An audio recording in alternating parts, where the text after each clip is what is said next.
সুপ্রিয় দর্শক, পানি ও স্যানিটেশন অধিকার চাই সার্বজনীন বাস্তবায়ন। এই বিষয়ে আজকে আমরা কথা বলবো নিরাপদ পানি ও স্যানিটেশন পিছিয়ে পড়া জনগোষ্ঠীর অধিকার।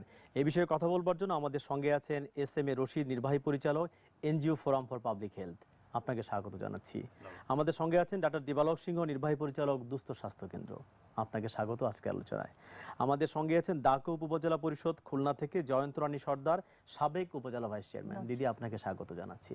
তো আমরা এই বিষয়ে কথা বলবো। প্রথমে রশিদ ভাই, আপনাকে জিজ্ঞেস করতে চাই, এই যে নিরাপদ পানি এবং স্যানিটেশনের কথা আমরা বলছি, যেটা বলা হচ্ছে এটা মানবাধিকার, এটা সার্বজনীন অধিকার, তো বাংলাদেশের প্রেক্ষাপটে কত ভাগ অঞ্চল কিংবা কত ভাগ মানুষের মধ্যে এই সুবিধা কিংবা তাদের প্রবেশাধিকার আছে, একটু যদি আমাদেরকে বলেন।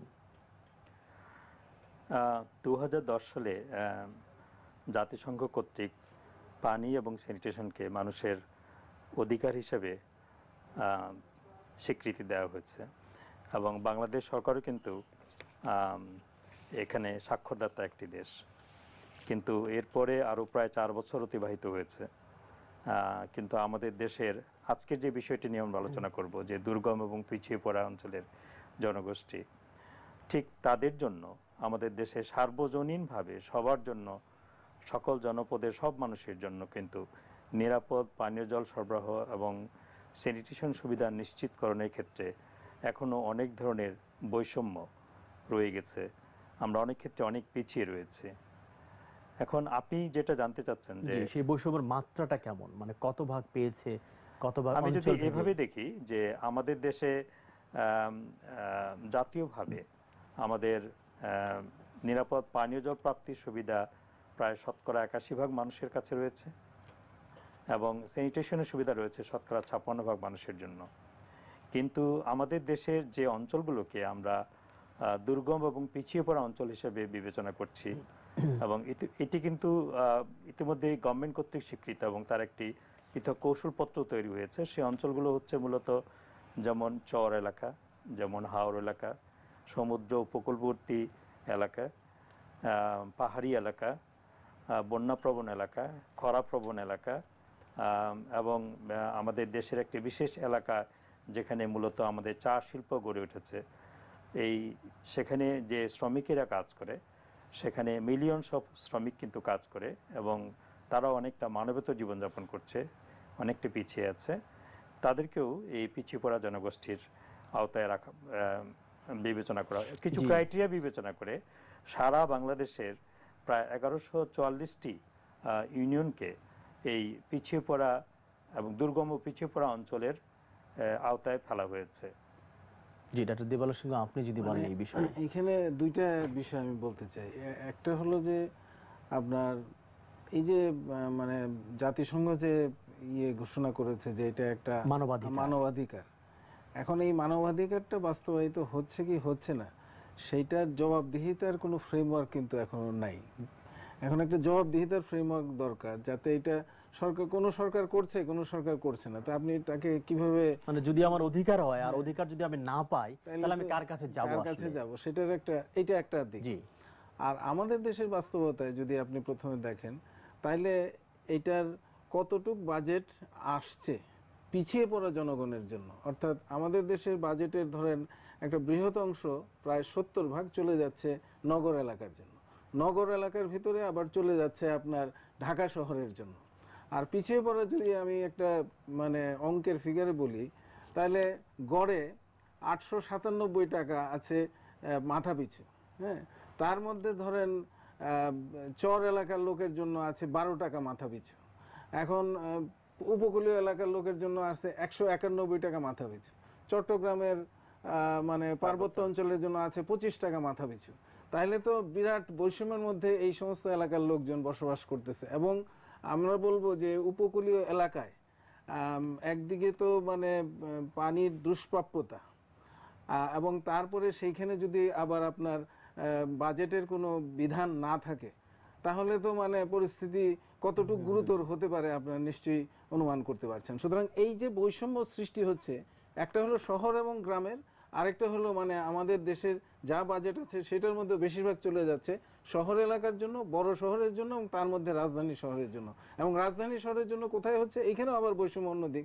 রাজধানী শহরে যারা বস্তিতে বসবাস করছে তাদের জন্য পানির ব্যবস্থাপনা বা পয় নিষ্কাশনের ব্যবস্থাপনা থেকে আমরা হয়তো উত্তরা মডেল টাউনে সেইখানে কেন হচ্ছে, এটা কি একটা রাষ্ট্রীয় দৃষ্টিভঙ্গি যে রাষ্ট্র হচ্ছে একটা ধনিক অভিমুখী, শহর অভিমুখী এইরকম জায়গা থেকে, প্রো এলিট প্রো আরবান? এটা তো স্বাভাবিকভাবে আপনি যদি রাজনৈতিক অর্থনৈতিক দৃষ্টিভঙ্গি থেকে দেখেন তাইলে তো স্বাভাবিকভাবেই রাজনৈতিক অর্থনীতিতে যারা মানে সরকার পরিচালনা করছে, যে শ্রেণী বা গোষ্ঠী যারা সরকার তারা তাদের স্বার্থে সমস্ত আইন কানুন, কিন্তু হওয়া তো উচিত উল্টা, যারা আসলে প্রান্তিক গরিব তাদেরকে তো বেশি সুবিধা দেওয়া হতো। সেই ধরনের সরকার থাকতে হবে এবং প্রান্তিক গরিবদের সেই সরকারের উপরে আবার প্রভাব থাকতে হবে, তাহলে তো তার পক্ষে এটা। জি, আমরা এই বিষয়ে আলোচনা করব। আমি যাব একটু খুলনা থেকে এসেছেন দাকো উপজেলা পরিষদের সাবেক ভাইস চেয়ারম্যান। আমরা জানি যে 2009 সালের 25 যে ডেটটা আসছে আমাদের মে, আইলার 5 বছর পূর্তি হবে। আপনি আইলা অঞ্চলের প্রত্যক্ষদর্শী, দেখেছেন মানুষের কষ্ট দুঃখ। তো এই আইলার কারণে এই 5 বছর পার হয়ে যাওয়ার পরেও আমরা জেনেছি যে মানুষের ঠিক পানির সেই জায়গাটা হচ্ছে না, পানি এবং স্যানিটেশনে প্রচুর সমস্যা রয়েছে। তো কি ধরনের সমস্যা কিংবা ভোগান্তি মানুষদেরকে আসলে পোহাতে হচ্ছে? আসলে 2009-এর যে আইলা ভয়াবহ যে পরিস্থিতি ঘটেছিল, সেদিনকে আমি প্রত্যক্ষদর্শী হিসাবে বলছি। দাকপের 2টি ইউনিয়ন সহ আরও অন্যান্য ইউনিয়ন, সুতারখালী, কামারখোলা দুটিই রিমোট হয়ে যায়, আর তিলডাঙ্গা, বানিসান্তা সহ বাজুয়া অন্যান্য ইউনিয়নও ক্ষতিগ্রস্ত হয়। তবে এই 2টি ইউনিয়ন যে পরিমাণ ক্ষতিগ্রস্ত হয়, যে মানবতার জীবনযাপন মানুষের অব দ্য ভেড়ি বাঁধের উপরে, রাস্তা ছিন্ন বিচ্ছিন্ন হয়ে যায়, কোনো বাঁধ থাকে না, ভগ্ন অবস্থায় কোনো যোগাযোগ ব্যবস্থাও থাকে না। ওই দিনকে আমাদের 3 জন মানুষই মারা যায়। নামটা ছিল সেই ক্ষেত্রে মানে পানি এবং স্যানিটেশনে কি সমস্যা হয়েছে আইলার কারণে? তারপরের দিনকে যে পরিস্থিতি, শুধু পানির যে দুরবস্থা, পানির যে সংকট। আমি সর্বপ্রথম মোংলা থেকে জাহাজ নিয়ে আমাদের ত্রাণ, তখন সাবেক ত্রাণ প্রতিমন্ত্রী ছিলেন আমাদের ওই তালুকদার আব্দুল খালেক, জনাব শেখ হারুনা রশিদ, আমাদের দাকপ উপজেলা খুলনা জেলা আওয়ামী লীগের সভাপতি, যৌথ উদ্যোগে একটা শিপি করে 400-450 মেট্রিক টন করে পানি আমি সমগ্র এলাকায় দাকপের সমগ্র নদী পথে যে মানুষের দ্বারে দ্বারে পৌঁছায় দিয়েছি। সে যে কি দুরবস্থা তা না দেখলে বোঝা যাবে না। মানুষ সাঁতরায় এসে শিপের গায়ে এসে কলস নিয়ে ঝাঁপিয়ে এসে পানি নিতে লাগলো। সেই করুণ অবস্থা। এখন কি অবস্থা পানির? সেই অভাব এখনো রয়ে গেছে। সরকার থেকে কিছু করেনি? সরকার থেকে অনেক উদ্যোগ বা জিও এনজিওরা অনেক কি করেছে পানির সমস্যা সমাধানের জন্য? যেহেতু আমাদের ওখানে পানি, নিচের পানি লবণাক্ততা, খাওয়া যায় না, স্যালাইন টিউবওয়েল সাকসেস না, সেই ক্ষেত্রে পুকুর আর রেইন ওয়াটার ছাড়া কোনো বিকল্প ব্যবস্থা নেই। সরকার উদ্যোগে যে রেইন ওয়াটার হারভেস্টিং যে এগুলো পর্যাপ্ত পরিমাণে হয়েছে, তারপরও যা সরকারি উদ্যোগ যেটা ছিল সেটা হয়েছে, তারপরও ঘাটতি এখনো পর্যন্ত মানুষের ভোগান্তিটা যায়নি। পানির আমার বর্তমান যে অবস্থা তা দেখে 2 বছর আগের থেকে আমাদের জেলা পরিষদ প্রশাসক মহোদয়, খুলনা জেলা আওয়ামী লীগের সভাপতি জনাব শেখ হারুনা রশিদ, ওনার জেলা পরিষদে যে 24টি পুকুর খুলনা জেলার উনি উন্মুক্ত করে দিয়েছেন। উনি আর ওইটা সরকারিভাবে যেটা ছেল দেওয়া হতো, মানুষের দুরবস্থা দেখে উনি মানুষ এটা ব্যবহার করছেন এবং ওইটা খননের প্রয়োজন। ওইটা আইলায় যখন ক্ষতিগ্রস্ত হয়ে যায় ওটা ভরাট হয়ে যায়। এখন উনিও উদ্যোগ নিয়েছেন খননের, কিন্তু তড়িৎ গতিতে যদি খনন না হয় তা মানুষের এই ভোগান্তি। অনেক ধন্যবাদ। আমি আপনার কাছে যাব। এটাকে সংরক্ষণের জন্য ওটা মানে ঘেরা বেড়ার প্রয়োজনও আছে। আমাদের দাকুব উপজেলা যে পানির সংকট তা না দেখলে তীব্র যে মানুষের যে ক্ষোভ, এখনো পর্যন্ত মানুষের সেই ক্ষোভ যায়নি। সাংঘাতিকভাবে পানির দুরবস্থা, পুকুরের পানি নাই, জেলা পরিষদের একটি মাত্র পানি ওই উপজেলা পরিষদ সহ বাইরের ইউনিয়ন থেকে ওই একটা পুকুরেই পানি। জি জি, এবং আপনার কাছে আরো অন্য প্রশ্নে আমি আসব, আমি একটু যাব, আমি যাচ্ছি, আমি আপনার কাছে আসতেছি। এসএম রশিদ ভাই যদি একটু বলেন যে উনি অনেক সমস্যার কথা আইলা বলেছেন, একদম ভুক্তভোগী মানুষ সেই হিসেবে দেখেছেন যে অঞ্চলগত বৈষম্যের কথা আমরা বলছি, আমরা যদি একটু সুনির্দিষ্ট করে আলোচনা করি, চরের ক্ষেত্রে কি সমস্যা হয় চর অঞ্চলে? চর অঞ্চলে আসলে আমাদের আমরা যদি দেখি যে চর অঞ্চলে মানুষ আসলে স্থায়ীভাবে বসবাস করতে পারে না।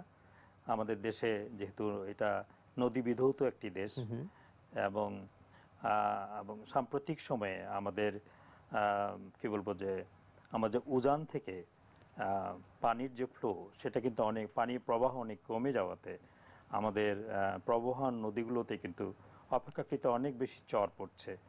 চর প্রত্যেক বছরই নতুন নতুন চর জেগে উঠছে, আবার চর ভাঙছে, যার কারণে চরাঞ্চলে মানুষ প্রথমত স্থায়ীভাবে কোথাও বসবাস করতে পারে না।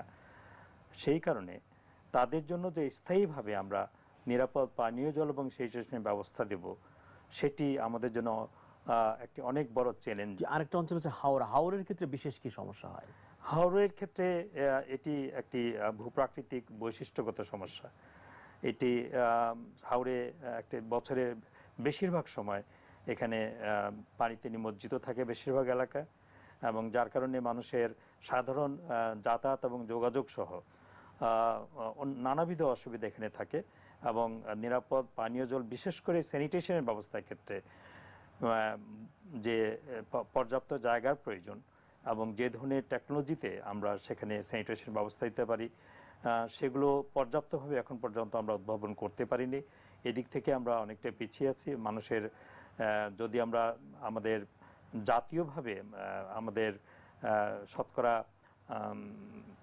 81% মানুষের জন্য আমরা পানীয় জলের ব্যবস্থা করতে পেরেছি, কিন্তু হাওড় অঞ্চলে মানুষের জন্য, সেখানে মানুষ পানিতে ভাসমান, কিন্তু আমরা তাদের সারা বছরে পানির ব্যবস্থা কিন্তু সেভাবে বেশিরভাগ অঞ্চলের জন্য করতে পারিনি। পানির মধ্যে থাকছে কিন্তু খাবারের জন্য সেই পানি নাই। কারণ বর্ষার সময় যেমন তারা পানিতে ভাসছে, শুকনোর সময় তারা একদম খরা আক্রান্ত। হ্যাঁ, সেখানে সম্পূর্ণ ভিন্নমুখী একটি চিত্র।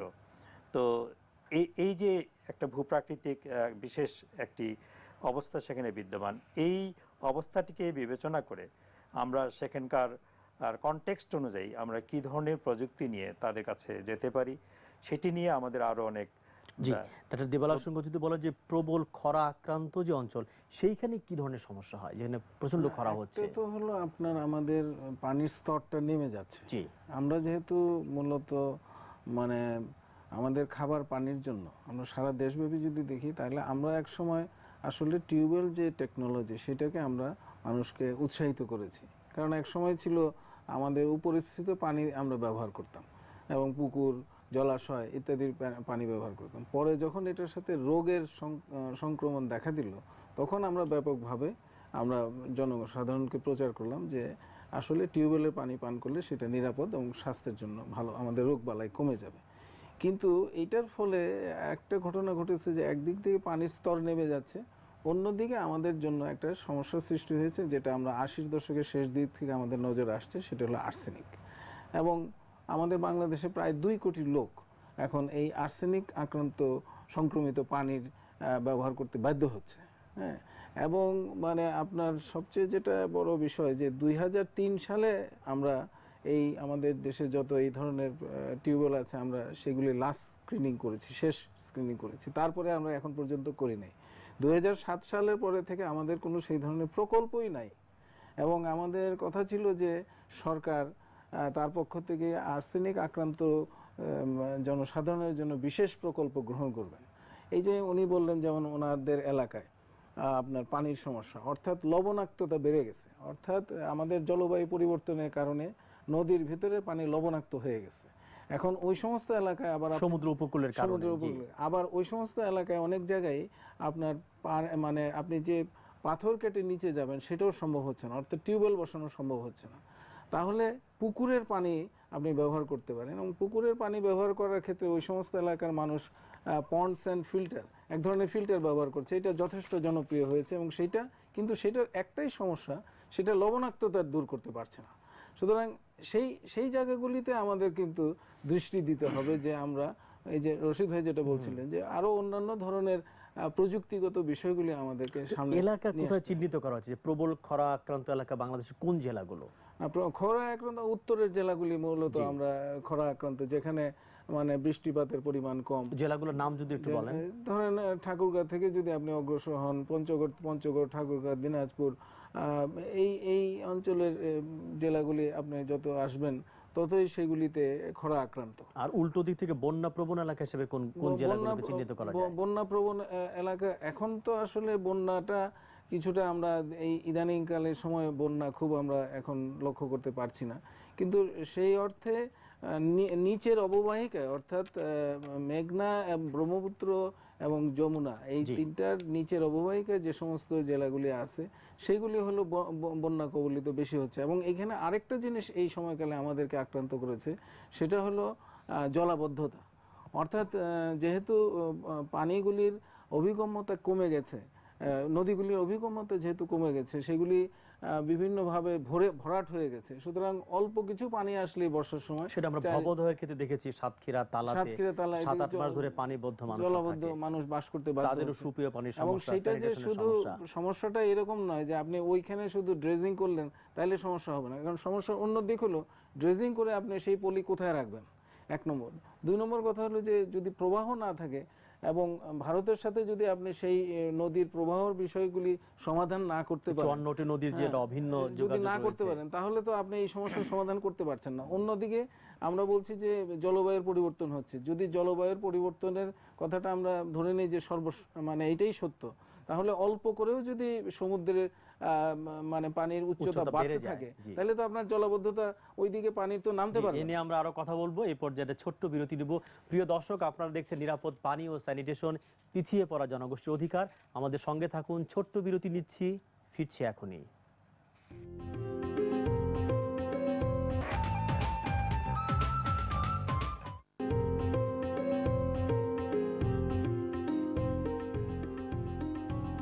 সুপ্রিয় দর্শক, পানি ও স্যানিটেশন অধিকার চাই সার্বজনীন বাস্তবায়ন, এই বিষয়ে আমরা কথা বলছি। আজকে আমাদের যে বিষয় নির্বাচিত হয়েছে সেটি হচ্ছে নিরাপদ পানি ও স্যানিটেশন, পিছিয়ে পড়া জনগোষ্ঠীর অধিকার। আমাদের সঙ্গে 3 জন আলোক আছেন। তো আমরা বিরতির আগে খানিকটা কথা বলেছি, বিরতির পরে জয়ন্তরানী সর্দার আপনাকে জিজ্ঞেস করতে চাই, আপনি কিছুটা বলেছেন যে আইলার কারণে মানুষের কি ধরনের পানির সমস্যা হচ্ছে।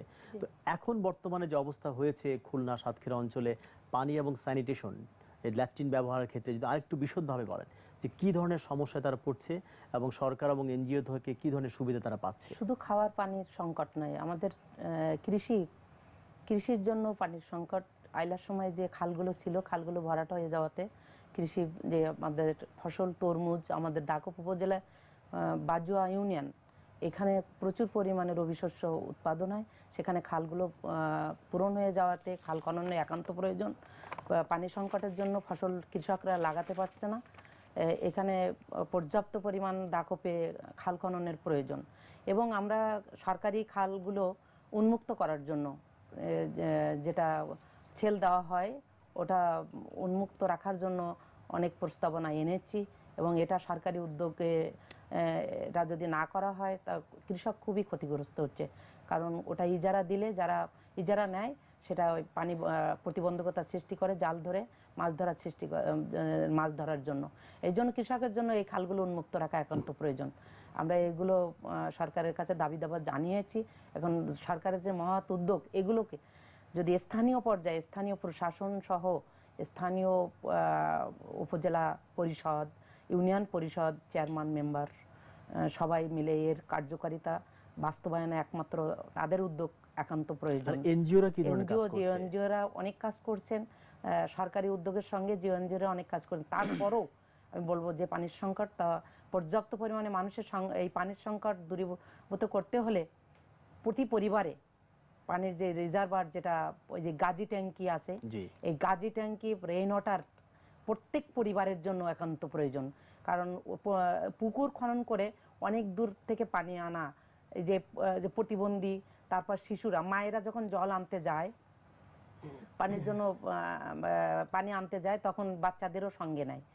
এতে করে বাচ্চাদেরও সময়, মায়েদের যে সময়ের যে ঘাটতি, বাচ্চাদেরও সঙ্গে নেওয়া, তাদের লেখাপড়া, এই যে মানসিকতাটা ফিরিয়ে আনতে হবে। এই জন্য আমি মনে করি যে রেইন ওয়াটার, যেটা বৃষ্টির পানি ধরে রাখার জন্য পর্যাপ্ত পরিমাণে ওই গাজি ট্যাঙ্কির প্রতি পরিবারে দেওয়া। অনেক ধন্যবাদ। আমি আসবো আপনার কাছে আবারও। যে আপনি যদি একটু বলেন যে আমরা একটু প্রান্তিকতা নিয়ে আলাপ করছিলাম, বিশেষ করে অঞ্চল ভিত্তিক। আরেকটা খুব অঞ্চল হচ্ছে যেটা দুর্গম পার্বত্য চট্টগ্রাম, আবার তাদের আরেকটা প্রান্তিকতা হচ্ছে তারা ঠিক মেইন স্ট্রিম বাঙালি না, তারা হচ্ছে আদিবাসী। এর মধ্যে আরেকটা প্রান্তিকতা, তো তাদের ক্ষেত্রে পানি এবং স্যানিটেশনের এই অভিঘাতটা কেমন আসলে?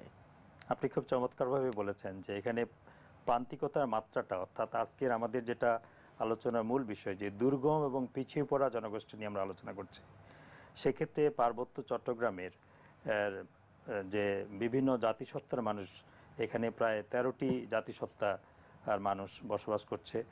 তারা বিভিন্ন নৃতত্ব যে গোষ্ঠী এবং এখানে ভাষাগত এবং তাদের নিজস্ব যে সমস্ত সংস্কৃতি ইত্যাদির কারণে এখানে সামাজিক কিছু সমস্যা রয়েছে, আবার ভূপ্রাকৃতিক কিছু সমস্যা রয়েছে।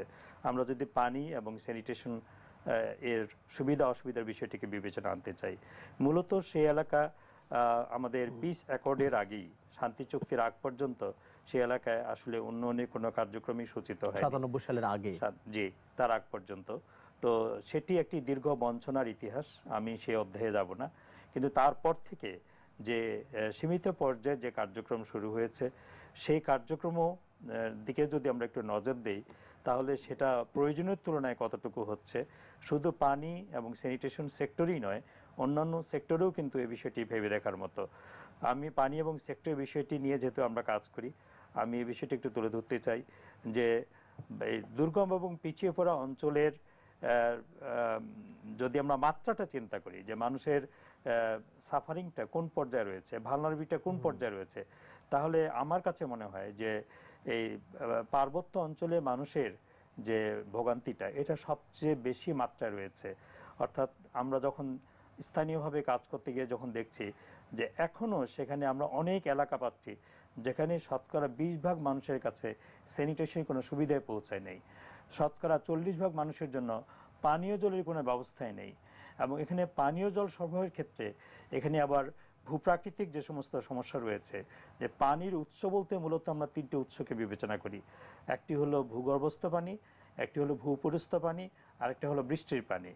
কিন্তু সেখানে ভূগর্ভস্থ পানি প্রাপ্তির ক্ষেত্রে একটা বড় ধরনের বাধা হচ্ছে যে সেখানে যে মানে মাটির যে কন্ডিশন, সেটা বেশিরভাগ অঞ্চলে সেখানে আমাদের মাটি হচ্ছে সেখানে রকি সয়েল, অর্থাৎ পাথরের কারণে আমরা মাটি কেটে আমরা সেরকম কোনো ড্রিলিং মেথডে কোন রকম প্রযুক্তি সেখানে স্থাপন করে তাদেরকে পানি দিতে পারি না। আমি যতদূর জানি ঝিরি থেকে তারা পানি সংগ্রহ করে, তারা মূলত প্রকৃতি নির্ভর।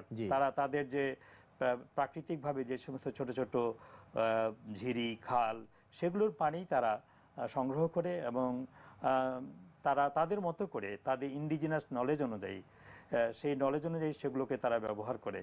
এবং এতে করে তাদের যে সত্যিকার অর্থে যে জীবনযাত্রার যে মান, বিশেষ করে তাদের জনস্বাস্থ্যের যে অবস্থা, সেটা আমি বলবো যে যে কোনো এলাকার যে কোনো ধরনের জনগোষ্ঠীর চাইতে সবচেয়ে একটা বিপন্ন অবস্থা। তাদের জন্য সমাধান কি হতে পারে? সমাধান যেটা, সেটা আমার মনে হয় যে যেহেতু এখানে সমস্যাটার ব্যাপকতাটা বহুমাত্রিক, সেই দিকটাকে বিবেচনায় নিয়ে প্রথমত আমাদের প্রথম যেটা দরকার, যে আমাদের একটা আমাদের দৃঢ় রাজনৈতিক অঙ্গীকার দরকার যে তারাও এদেশের মানুষ, তাদেরও এখানে সমান অধিকার রয়েছে। এবং আমরা ঠিক যেভাবে আমরা পূর্বে যেভাবে আমরা আলোচনা করেছি যে আমাদের দেশের যে রিসোর্সটা আমরা যেভাবে অ্যালোকেট করছি, এবং সেই অ্যালোকেশনটা সুবিধাটা কোথায় যাচ্ছে বেশি এবং কোথায় যাচ্ছে না, এই ন্যায্যতার ভিত্তিতে আমি প্রাযুক্তিক সমাধানটা জানতে চাচ্ছিলাম। প্রযুক্তিগত যে সমস্যাটা, সেটা মূলত সেখানকার আমাদের পানির প্রাপ্যতাটা কোথায়, আমরা কিভাবে পেতে পারি, সেই দিকটাকে বিবেচনায় এনে আমরা সেখানকার বাস্তবতা অনুযায়ী আমরা যদি লাকসই কিছু প্রযুক্তি উদ্ভাবন করি, যেমন পানীয় জল সরবরাহের ক্ষেত্রে আমার মনে হয় যে একটা যেমন অসুবিধা আছে যে আমরা ভূগর্ভস্থ পানি উত্তোলন করতে পারছি না, যা আছে কিন্তু তুলনামূলকভাবে বৃষ্টির ইয়েটা, যে রেইনফল যে এটা মাত্রাটা, এটা কিন্তু যথেষ্ট ভালো। সেটাকে আজকাল যে আধুনিক প্রযুক্তি, সেটাকে আমরা ভালোভাবে ধারণ করে ভূগর্ভস্থ ট্যাঙ্কে রিজার্ভ করে এবং পরে আবার ওভারহেড ট্যাঙ্কের মাধ্যমে আমরা কিন্তু এর ধরনের কিছু ডেমনস্ট্রেশন প্রজেক্ট করেছি। আবার সেখানে আরেকটি উৎস হচ্ছে যে সেখানে যে যেহেতু সেটি পাহাড়ি এলাকা, হ্যাঁ, সেখানে যে সমস্ত আপনার ঝর্ণা আছে বা আমাদের যে গ্র্যাভিটি আছে, সেই গ্র্যাভিটির উৎস থেকে পানিটাকে কালেক্ট করে আমরা যদি সেটা বিভিন্ন প্রযুক্তির মাধ্যমে পানিটাকে সরবরাহ করার অনেকগুলো উপায় আছে। কিন্তু সবচেয়ে বড় যে অসুবিধাটা সেটা হচ্ছে যে সেই বাস্তবতা অনুযায়ী যদিও কিছু কিছু ডেমনস্ট্রেশন করা হয়েছে, কিন্তু এটাকে বৃহত্তর জনগোষ্ঠীর স্বার্থে এবং তাদের দোরগোড়ায় নিয়ে যাওয়ার জন্য যে ব্যাপক আকারের আমাদের প্রকল্প হাতে নেওয়ার প্রয়োজন, সেই ধরনের সরকারি পর্যায়েও বড় উদ্যোগের অভাব রয়েছে এবং বেসরকারি পর্যায়ে কিন্তু যে উদ্যোগটি সেটি আমি মনে করি না যখন পর্যন্ত পর্যাপ্ত পর্যায়ে আমরা নিতে পেরেছি, যার কারণে মানুষের ভোগান্তি কিন্তু খুব তাদেরকে ভোগান্তির হাত থেকে আমরা খুব বেশি ভালো অবস্থায় আনতে পারি নাই। ডক্টর দিবালের সঙ্গে জিজ্ঞেস করছি অঞ্চলগত যে বৈষম্য, যেটা পরিসংখ্যান বলা হচ্ছে যে গ্রামে হচ্ছে 80% যতটুকু কাভারেজ তার মধ্যে, আর গ্রামে হচ্ছে 20% এবং শহর হচ্ছে 80%। এই যে গ্রাম শহরের যে একটা বড় প্রভেদ তৈরি হয়েছে, আর একটা হচ্ছে দারিদ্র্যের কারণে শহরে পাচ্ছে, শহরের বস্তির লোকরা আবার পাচ্ছে না। তো সেই ব্যাপারটা নিয়ে যদি আপনি একটু বলেন। না, এখানে আমি যেটা বলতে চাচ্ছি যে আমাদের দেশে প্রথম কথা হলো যে আমাদের এই যে আমরা বরাদ্দ দিয়ে থাকি, এই বরাদ্দের জবাবদিহিতাটা জনগণ কিভাবে বুঝে পাবে সেই প্রক্রিয়াটা আমরা শুরু করতে পারি কিনা। অর্থাৎ ধরেন একটা আমাদের সর্বনিম্ন হলো ইউনিয়ন পরিষদ, তাহলে ইউনিয়ন পরিষদ এবং ইউনিয়ন পরিষদের মাধ্যমে সরকারি বিভিন্ন সংস্থা যে সমস্ত পানি এবং পয়ঃনিষ্কাশন প্রকল্প বাস্তবায়ন করেন, তাদের কাছে কত এই পরিমাণ বরাদ্দ এসেছে পানি এবং পয়ঃনিষ্কাশন বাবদ, এবং সেইটা তারা সেই বছরে কতটুকু বাস্তবায়ন করেছেন, কি পদ্ধতিতে বাস্তবায়ন করেছেন, সেখানে স্বচ্ছতা ভিত্তিতে সবচেয়ে অতি দরিদ্র পরিবারকে দেওয়া হয়েছে না দেওয়া হয়নি, এই যে জবাবদিহিতাটা, এটা যদি ইউনিয়ন পরিষদে বৎসরে অন্ততপক্ষে 2 বার একটা সভা করা হয়, যেখানে ইউনিয়ন পরিষদ জনসাধারণকে ডেকে বলবে একটা সভার মাধ্যমে যে হ্যাঁ আমরা এই কাজ করতে পেরেছি এবং এই কাজ করতে পারি নাই, বা আমার এই বরাদ্দ ছিল, যেভাবে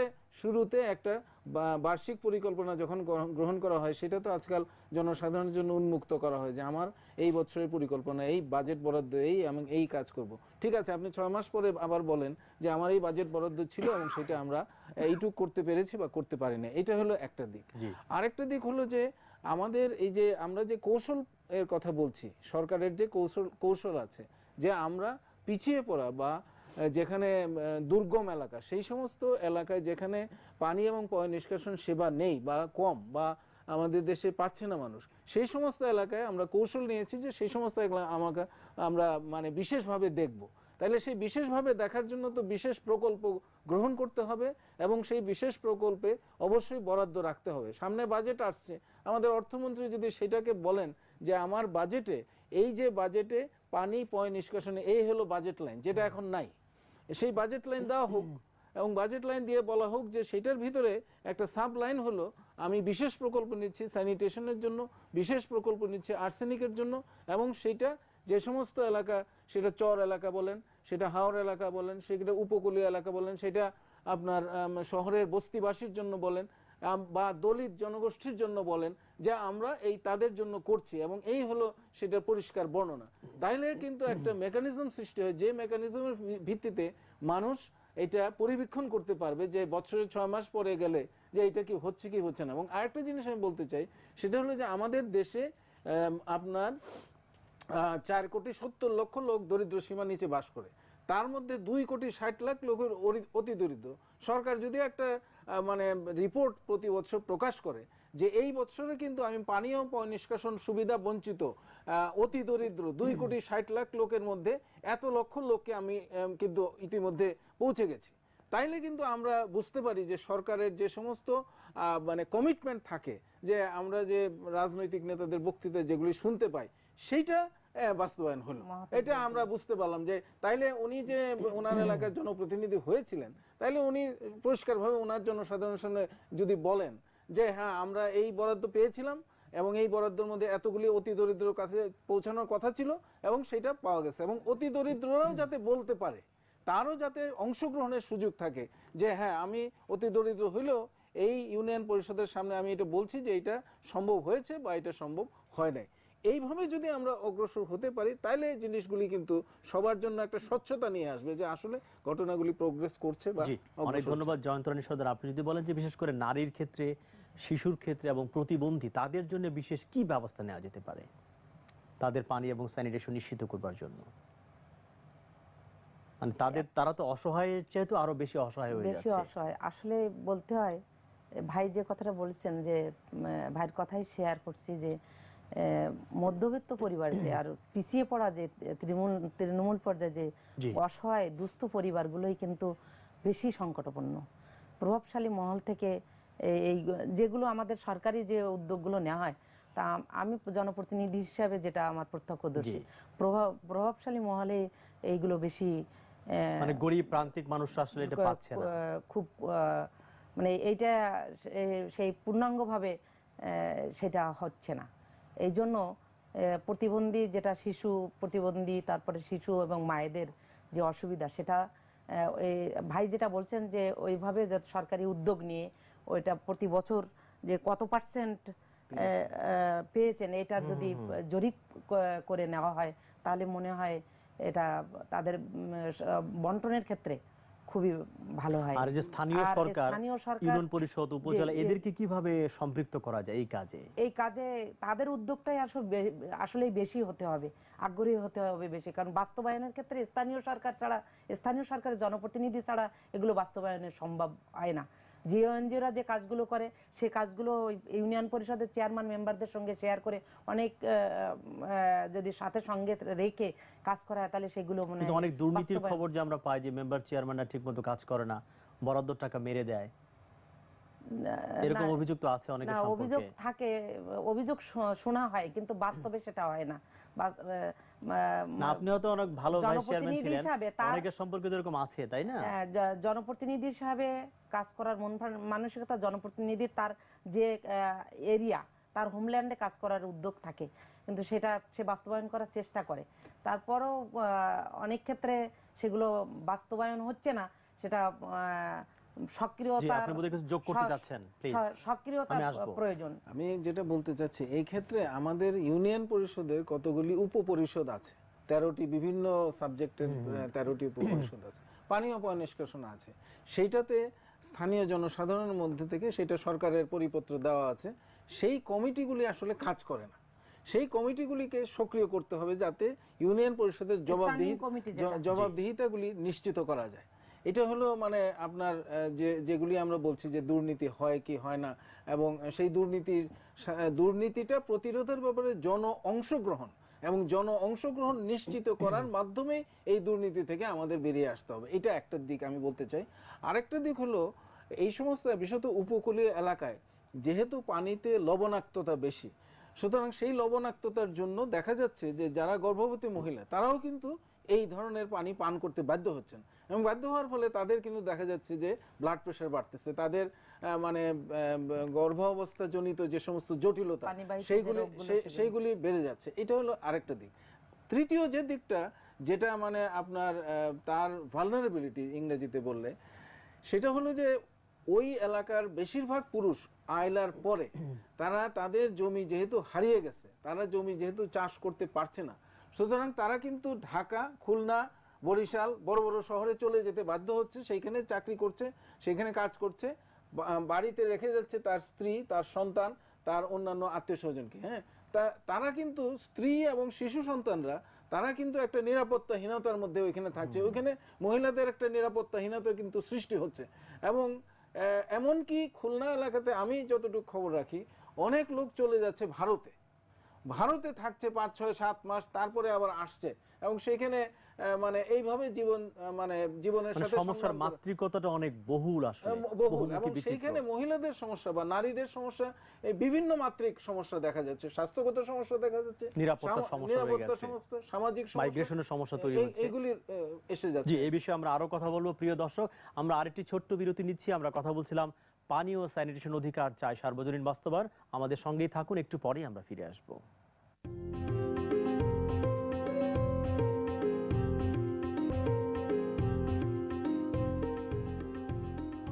সুপ্রিয় দর্শক, পানি ও স্যানিটেশন অধিকার চাই সার্বজনীন বাস্তবায়ন। আজকের বিষয় নিরাপদ পানি ও স্যানিটেশন, পিছিয়ে পড়া জনগোষ্ঠীর অধিকার। এই বিষয়ে আমরা কথা বলছি। বিরতির আগে অনেকক্ষণ কথা বলেছিলাম, বিরতির পরে যাব এস এম এ রশিদের কাছে। আমরা জানি যে পানি ও স্যানিটেশন কৌশল দুর্গম ও পিছিয়ে পড়া অঞ্চল 2012 এই মর্মে একটি কৌশলপত্র সরকার প্রণয়ন করেছে। তো এই কৌশলপত্রের মধ্যে কি আছে আসলে, মূল বৈশিষ্ট্যগুলো কি? আমাদের জাতীয় জীবনের প্রেক্ষাপটে আমরা যদি মনে করি যে পানি এবং স্যানিটেশন এটি আমাদের মানুষের মৌলিক অধিকার, সেই প্রেক্ষাপটে এটি আমাদের জন্য একটি গুরুত্বপূর্ণ কৌশলপত্র। এই জন্য আমরা সরকারকে সাধুবাদ জানাই, যেটি 2012 সালে সরকার অনুমোদন দিয়েছে। এবং এই কৌশলের যেটি মূল ফোকাস, যে এই যে আলোচনার শুরুতেই বলেছিলাম যে আমাদের দেশে বিশেষ কিছু ক্রাইটেরিয়ার বেসিসে আমরা 1144টি ইউনিয়নকে আমরা দুর্গম ও পিছিয়ে পড়া অঞ্চলের আওতায় আমরা চিহ্নিত করেছি এবং তার একটি সেপারেট ম্যাপিং হয়েছে। এই কৌশলপত্রে সেই দিক নির্দেশনাই দেওয়া হয়েছে যে কিভাবে এই দুর্গম ও পিছিয়ে পড়া অঞ্চলের যেটি বিভিন্ন ভূপ্রাকৃতিক এলাকা নিয়ে আমরা কথা বলেছি, চর অঞ্চল, হাওর অঞ্চল, সমুদ্র উপকূলবর্তী, পার্বত্য অঞ্চল, বন্যাপীড়িত, খরাপীড়িত, এই সব এলাকাতেই আবার 1144টি আলাদা যে ইউনিয়ন রয়েছে, সেই ইউনিয়নগুলোর প্রত্যেকটি মানুষের জন্য আমরা যেন নিরাপদ পানীয় জল এবং মৌলিক স্যানিটেশন ব্যবস্থা নিশ্চিত করতে পারি। এই মূল ফোকাসটাই হচ্ছে এই কৌশলপত্রের। কিন্তু বাস্তবায়ন কি হচ্ছে আসলে কৌশলপত্রের? এটি একটি 12 থেকে 2 বছর হয়ে গেছে, কিন্তু এটি একটি চমৎকার প্রশ্ন যে বাস্তবায়ন। এটি আসলে অনেকটা দুর্ভাগ্য আমাদের জাতি হিসাবে আমাদের জন্য। আমি বলবো যে আমাদের দেশে বিভিন্ন উন্নয়ন সেক্টরের জন্য, আমি যদি আমাদের সেক্টরের কথাই ধরি, ইতিমধ্যে কিন্তু আমাদের চমৎকার কিছু কৌশলপত্র বলেন, জাতীয় নীতিমালা বলেন ইত্যাদি আমরা তৈরি করতে পেরেছি, কিন্তু বাস্তবায়নের দিক থেকে কিন্তু আমাদের তেমন একটা অগ্রগতি লক্ষ্য করা যায় না। আমরা অনেকটা পিছিয়ে রয়েছি। আসলে এই কৌশলপত্র তৈরি হওয়ার পর এখন পর্যন্ত সরকারি পর্যায়ে আমরা কোনো রকম প্রকল্প আমরা গ্রহণ করতে দেখিনি, যদিও এটা সরকারের একটি অঙ্গীকার যে আমরা যে বিষয়টি নিয়ে আজকে আলোচনা করছি, যে পানি ও স্যানিটেশন অধিকার চাই সার্বজনীন বাস্তবায়ন, তাই না? প্রথমত এই অধিকারটাকে আমাদের স্বীকৃতি দেওয়া এবং তার সার্বজনীন বাস্তবায়ন যদি আমরা করতে চাই, তাহলে এই 1144টি ইউনিয়ন সহ বাংলাদেশের সব অঞ্চলের সব ধরনের জনগোষ্ঠী, সেটা এখানে মানে বিভিন্ন শ্রেণী পেশার মানুষের, পুরুষ, মহিলা, এমনকি এখানে যারা প্রতিবন্ধী, শারীরিক প্রতিবন্ধী, শিশু, বিভিন্ন পর্যায়ে আমরা যারা ধনী গরিব নির্বিশেষে সকলের জন্য আমরা যেন নিরাপদ পানি এবং স্যানিটেশন এটিকে তাদের অধিকার হিসাবে, একটি সেবা হিসাবে তাদেরকে যেন আমরা পৌঁছে দিতে পারি, এই ফোকাসটি নিয়েই কিন্তু এই কৌশলপত্রটি তৈরি হয়েছে। তো বাস্তবায়নের দিক থেকে এখন পর্যন্ত সরকারি পর্যায়ে কোনো উল্লেখযোগ্য প্রকল্প আমরা লক্ষ্য করিনি। সরকারকে এই কৌশলপত্র বাস্তবায়নে কিভাবে বাধ্য করা যায় আসলে? কারণ আমাদের সরকারগুলো কিন্তু আসলে চাপ না দিলে কোনো কাজই করে না, এটি তো আমরা দেখছি আসলে। আমাদের এখানে যে বিষয়টা আমি একটু আরেকটা বিষয় একটু এটার সাথে যোগ করে বলতে চাই, সেটা হলো মানে বাংলাদেশ যেহেতু একটা গণপ্রজাতন্ত্রী বাংলাদেশ, সুতরাং এই দেশের জনসাধারণের বাংলাদেশ। তো পানি এখন আমাদের একটা সম্পদ। আমাদের ভূগর্ভস্থ পানি কতটুকু আছে এইটা কিন্তু এখনো আমরা সম্পূর্ণভাবে নিরূপণ শেষ করতে পারিনি। এই গত বছরে আমাদের একটা আইন হয়েছে, পানি আইন 2013। তো সেই আইনের আওতায় এই কাজটা আপনাকে সমাধান করতে হবে। কারণ হলো যেটার সাথে পিছিয়ে পড়া জনগোষ্ঠী সরাসরি সম্পর্কিত আছে, যে আপনি দেখতে পাচ্ছেন যে যারা ব্যক্তি মালিকানার বিভিন্ন ধরনের কল কারখানা করছেন, তারা তাদের কল কারখানার প্রয়োজনে মানে গভীর নলকূপ বসাচ্ছেন এবং পানি তুলে ফেলছেন, এবং পানি তুলে ফেলে সেটা তারা বিভিন্ন কাজে ব্যবহার করছেন এবং তারপরে সেই পানি আর তারা ফেরত দিচ্ছেন না। তাহলে অন্য যেখানে পানির অসুবিধা রয়েছে, পানির দুষ্প্রাপ্যতা রয়েছে, পানির লবণাক্ততা বাড়ছে, বিভিন্ন ধরনের সমস্যা বাড়ছে, সেই সমস্ত এলাকার মানুষের তাইলে তার যে পানির অভিগমতা কমে যাচ্ছে সেটার সমাধান কিভাবে হবে? সুতরাং একটা গণতান্ত্রিক রাষ্ট্রে মানে গণতান্ত্রিক ব্যবস্থাপনায় এই পানির পুরো ব্যবস্থাপনাটাকে নিয়ে আসতে হবে, যাতে যে কেউ ইচ্ছা করলে যত্রতত্রভাবে সে পানি তুলে না ফেলতে পারে। এটা হলো একটা। এবং সেইটার জন্য আমাদের মানুষের অংশগ্রহণের মাধ্যমে, অর্থাৎ মানুষের যদি অংশগ্রহণ থাকে, অংশগ্রহণের যদি আমরা একটা কায়দা কাঠামো তৈরি করতে একটা পারে। কৌশল আমরা ঠিক করি যে এই কৌশলে অর্থাৎ আমরা যে এখানে কৌশলের কথা আলোচনা করছি সেই কৌশলটার ভিতরে একটা প্রধান চালিকা শক্তি হলো যে যে সমস্ত মানুষ বঞ্চিত তাদের তাদের মানে এই এই পানি প্রাপ্তির ক্ষেত্রে তাদের অংশগ্রহণটাকে নিশ্চিত করতে হবে, তার মালিকানাটা তার কাছে ফিরে আনতে হবে এবং তার মালিকানাটা তার কাছে ফিরে আনার জন্য সেই ধরনের আইন কানুন এবং সেই ধরনের প্রক্রিয়া আমাদেরকে অনুসরণ করতে জি হবে। আপনি কিছু যোগ করতে চাচ্ছেন? যে আমি একটু যোগ করতে চাচ্ছিলাম, যেহেতু কিনা আইন কানুন এবং প্রক্রিয়া নিয়ে কথা হচ্ছে, জি আমার কাছে খুব এটা মাঝে মধ্যে ভাবিয়ে তুলে আমাকে, যে আসলে আমরা যদি খুব সেভাবে লক্ষ্য করি তাহলে আমাদের দেশের যে সংবিধান, সেই সংবিধানে কিন্তু এখন পর্যন্ত এই পানীয় জল প্রাপ্তি যে মানুষের মৌলিক অধিকার এবং স্যানিটেশন ব্যবস্থা যে মানুষের মৌলিক অধিকার, এটি কিন্তু আমাদের সংবিধানে এখন পর্যন্ত এটা স্থান পায়নি স্বীকৃতি হিসাবে, অধিকার হিসাবে এটা কিন্তু স্থান পায়নি। তা আমার মনে হয় যে সেই দাবি কি আপনারা তুলেছেন?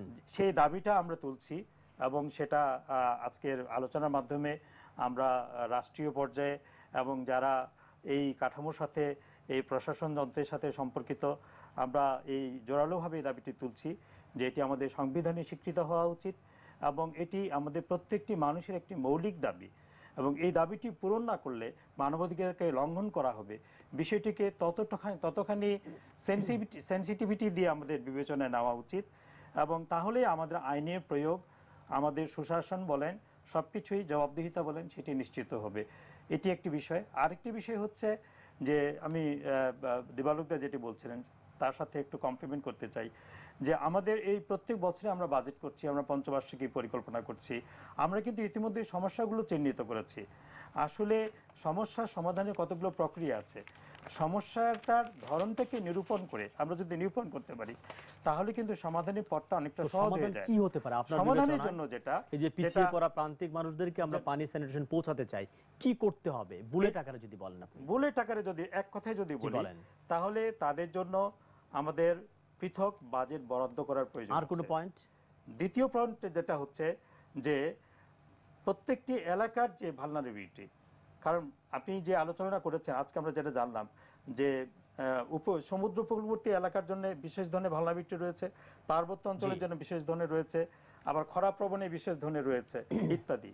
তো আমাদের এলাকা ভিত্তিক যে আমাদের ভালনারেবিলিটিগুলো, সেগুলোকে বিবেচনায় নিয়ে আমাদের অ্যাপ্রোপ্রিয়েট টেকনোলজি কীভাবে আমরা উদ্ভাবন করতে পারি এবং তার মাধ্যমে মানুষকে আমরা কিভাবে সার্ভিসটি দিতে পারি এবং মানুষের যেটা ন্যায্য অধিকার, যে পানিতে যে ভৌগোলিক এলাকার মধ্যে তারা বসবাস করছে তাদের সেই এলাকার যে কি বলবো যে তাদের যে একটা সম্পদ, পানি যে একটা সম্পদ, এটা তাদের সম্পদ, এটা মালিকানা কিন্তু ওই এলাকার জনগোষ্ঠী। সেই বিষয়ে তাদেরকে সচেতন করা দরকার আসলে, তারা কতটা সচেতন অবশ্যই এটা আমাদের যারা আমরা এই সেক্টরে কাজ করছি এটি আমাদের সম্মিলিত একটি প্রয়াস, সম্মিলিত একটি আমাদের উদ্যোগ, সম্মিলিত একটি আমাদের কি বলবো যে আমাদের এটা উদ্যোগ এবং আমাদের কর্মসূচি হওয়া উচিত। জি আমি একটু দিদির কাছে যাবো, অনেকক্ষণ উনি বলছেন না। তো আইলা অঞ্চলে মানুষের জন্য এই সমস্যার সমাধান করার জন্য কি করতে হবে যদি আপনি পয়েন্ট আকারে বলেন যে 1 2 3 4 এইগুলো করা দরকার?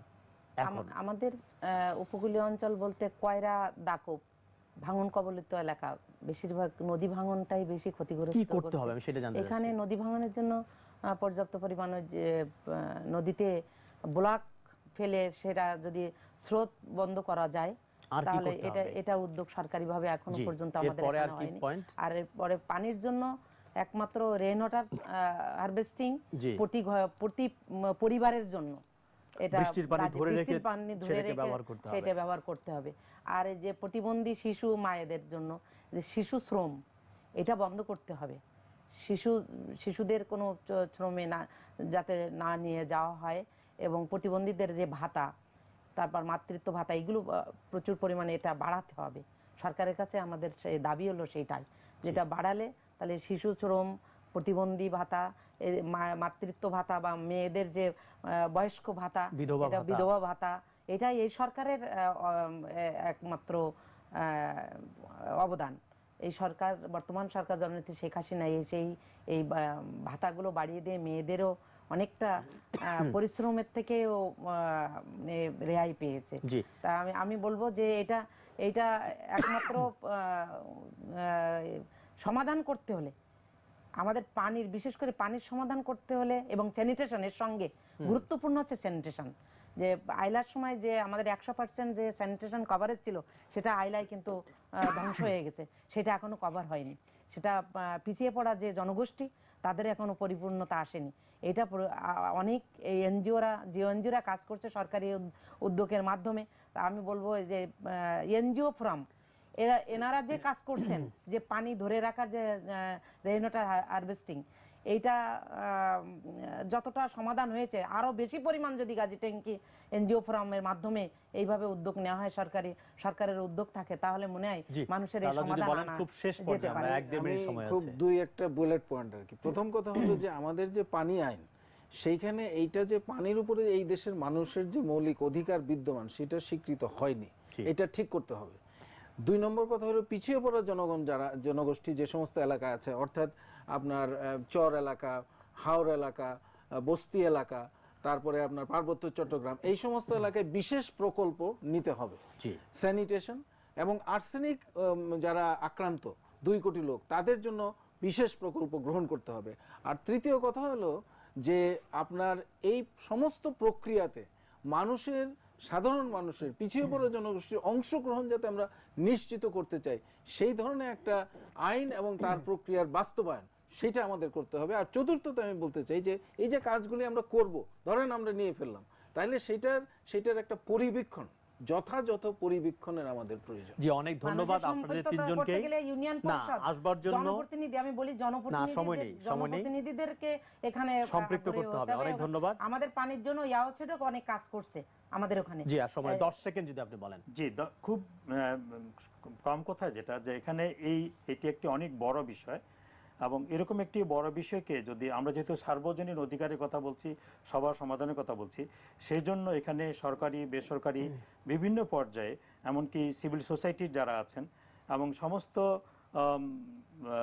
কি বলবো যে শ্রেণী পেশার মানুষের এখানে একটা সম্মিলিত উদ্যোগ এবং প্রয়াসের প্রয়োজন আছে, যেন আমরা জনগণকে সচেতন করতে পারি এবং তাদেরকে সাথে নিয়ে তাদের অধিকারকে সংরক্ষণ করতে পারি, এবং তাদের মাধ্যমেই, তাদের অংশগ্রহণের মধ্য দিয়েই আমরা কিন্তু স্থানীয় সরকারকে শক্তিশালী করে আমরা যেন সবার জন্য এই নিরাপদ পানীয় জল এবং স্যানিটেশন ব্যবস্থা, এই অধিকার নিশ্চিত করার পাশাপাশি তাদের জন্য এই যে সার্ভিসটা, এটা আমরা নিশ্চিত করতে পারি। অনেক ধন্যবাদ তিনজনকে আসবার জন্য এবং এই গুরুত্বপূর্ণ বিষয়ে কথা বলবার জন্য। প্রিয় দর্শক, আজকের বিজ্ঞ আলোচকগণ যেসব বিষয় বলবার চেষ্টা করেছেন, সেটি হচ্ছে পানি ও স্যানিটেশন সেক্টরে বিদ্যমান আইন ও নীতিমালা সুষ্ঠু বাস্তবায়ন করতে হবে এবং এই বিষয়ে নীতি নির্ধারক এবং স্টেক হোল্ডারদেরকে সম্পৃক্ত করতে হবে। বলা হচ্ছে পানি ও স্যানিটেশন সেবা প্রসারে জাতীয় বাজেটের বরাদ্দ বৃদ্ধি করতে হবে, তার সুষ্ঠু বন্টন নিশ্চিত করতে হবে। নিরাপদ পানি ও স্যানিটেশনে পিছিয়ে পড়া ও বিচ্ছিন্ন জনগোষ্ঠীর অধিকারকে নিশ্চিত করে আরও সোচ্চার হতে হবে এবং স্থায়িত্বশীল পানি ও স্যানিটেশন সেবার জন্য স্থানীয় সরকার প্রতিষ্ঠানে সুশাসন ও জবাবদিহিতা নিশ্চিত করতে হবে। আরেকটি বলা হয়েছে, এটি যেটা অধিকার, এই মানবাধিকারটা আমাদের সংবিধানে এখনো স্বীকৃত হয়নি, আমাদের সংবিধানের মধ্যে টানতে হবে এবং যে পানি আইন হয়েছে, সেই পানি আইনের মধ্যে স্বীকৃতি থাকতে হবে। এই অনুষ্ঠানে থাকবার জন্য আপনাদেরকে অনেক ধন্যবাদ। ভালো থাকুন, নিরাপদে থাকুন।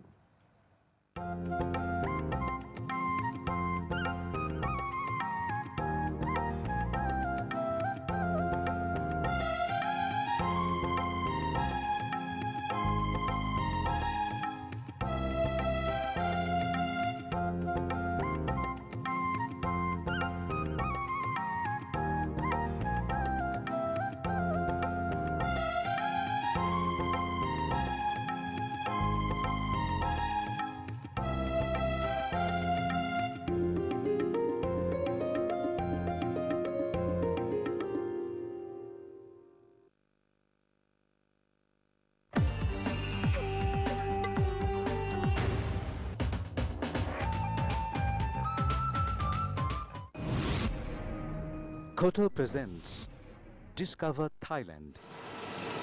প্রযোজনা কাজী মোহাম্মদ মুস্তফা।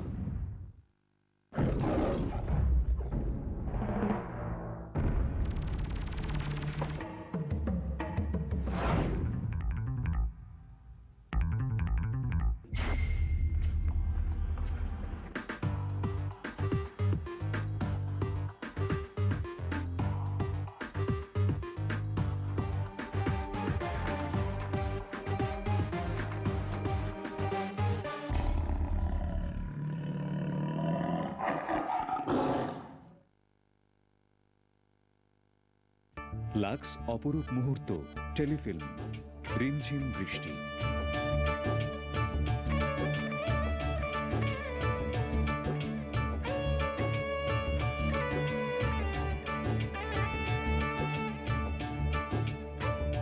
মাসুদ আহমেদের